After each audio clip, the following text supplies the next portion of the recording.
युवा खेलकुद क्षेत्रलाई कसरी प्रमोट गर्ने भन्ने एउटा कुरा मलाई के थाहा छ भन्दाखेरि यो मन्त्रालय चाहिँ एउटा मौन खालको मन्त्रालय हो क्या र कुनामा बसेर अलिकता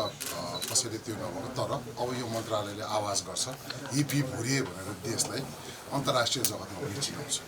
युवाहरूमा भइरहेको अहिले जुन खालको एउटा मानसिक स्वास्थ्यको समस्या देखिरहेको छ अहिले नेपालमा होइन त्यसको लागि पनि त्यसलाई पनि समाधान गर्नको लागि सम्बोधन गर्नको लागि म यहीँबाट सबैजनालाई एउटा विनम्रतापूर्वक के पनि आह्वान गर्छु भन्दाखेरि अब युवालाई नेपालमै हामीले कसरी चाहिँ अझ रोजगारीदेखि लिएर खेलकुद मार्फत राष्ट्रिय अन्तर्राष्ट्रिय जगतमा चिनाउन सकिन्छ भन्ने कुरालाई अगाडि बढाउनलाई सहयोग गर्नलाई होइन सबैजना सहभागितामूलक हिसाबले अगाडि बढ्नुपर्छ भन्ने कुरा पनि निवेदन गर्छु अनि अब भोलिपल्ट यसको बारेमा अझ विस्तृतमा बुझेर म सचिव साहबहरूले मलाई अब यसमा गाइड पनि गर्नुहुन्छ म नयाँ छु होइन तर केही गरौँ भन्ने होइन देशलाई अन्तर्राष्ट्रिय मञ्चमा चिनाउँ एउटा हुटुटी लिएर आज सबैजनाको सहयोग साथ सुझावको अपेक्षा पनि गरेको छु होइन यो मौन मन्त्रालय यो मौन हुनु हुँदैन किनभने खेलाडीले राष्ट्रलाई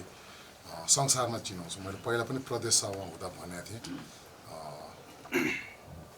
पोर्चुगलको राष्ट्रपति को थाहा हुँदैन तर क्रिस्टियानो रोनाल्डोको देश कुन हो भनेर भन्यो भनेदेखि चाहिँ पोर्चुगल भनेर भन्छ सो एउटा कोसिस गरौँ हामी सबैजना भएर तपाईँहरू सबैजनाको साथ सहयोगको अपेक्षा गरेको छु